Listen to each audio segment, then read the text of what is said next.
Hello,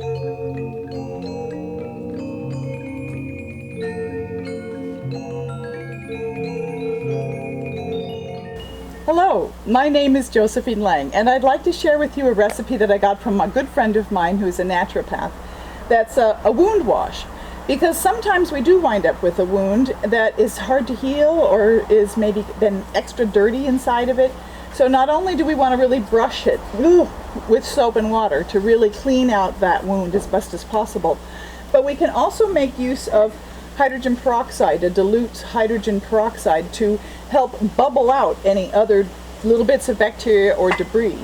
So what I do is I take the hydrogen peroxide, this is my wound wash bottle, and this is 50-50%, half water and half hydrogen peroxide. So you would use a measuring cup and you would fill it halfway with water and then the rest of the way with hydrogen peroxide. And then I like to go with a 10% solution of calendula extract. Calendula is known for its deep healing, its antiseptic and anti-inflammatory qualities.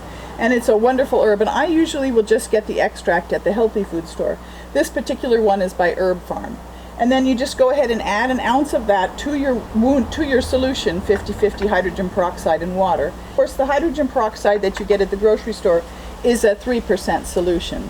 So this is a very mild and dilute, so that 3% solution of hydrogen peroxide, 50-50 with water, and a little calendula oil extract. And what happens when you put that on a wound repeatedly is it will, not only will it promote the healing because of the calendula, but the dilute hydrogen peroxide solution will help to push out any remaining bacteria and also deaden just that top surface of skin, so that if there is any infectious material in there, it will kill it, and it will also help that wound to heal from the inside out to create a better healing.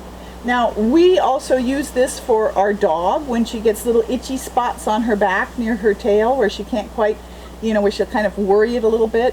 And just after she's had a nice bath and we've given her a vinegar rinse, very dilute vinegar, like perhaps a cup of vinegar in a big bucket of water, to just rinse that soap off of her skin so that the soap won't be irritating as well.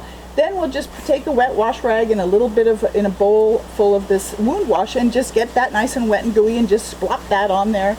And it might fuzz just a little bit, but does it help to relieve those itchy spots on her skin. And of course, a hydrogen peroxide full strength used on a wound will cause a little bit of scarring, so I never like to use it full strength on my face at all. But if it's on a wound that I have on my arm or on my legs or something, I'll go ahead and just pour a little hydrogen peroxide right on there before I put the Band-Aid on, just to kind of help promote the healing.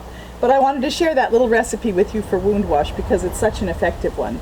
And it really can help to heal deep wounds.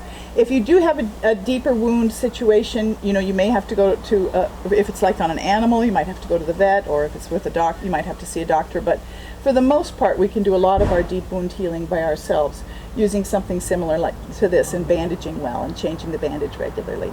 So thanks so much for watching, and blessings to you, and please check out my website if you get a chance. It's www.stepintomagic.com. Bye for now.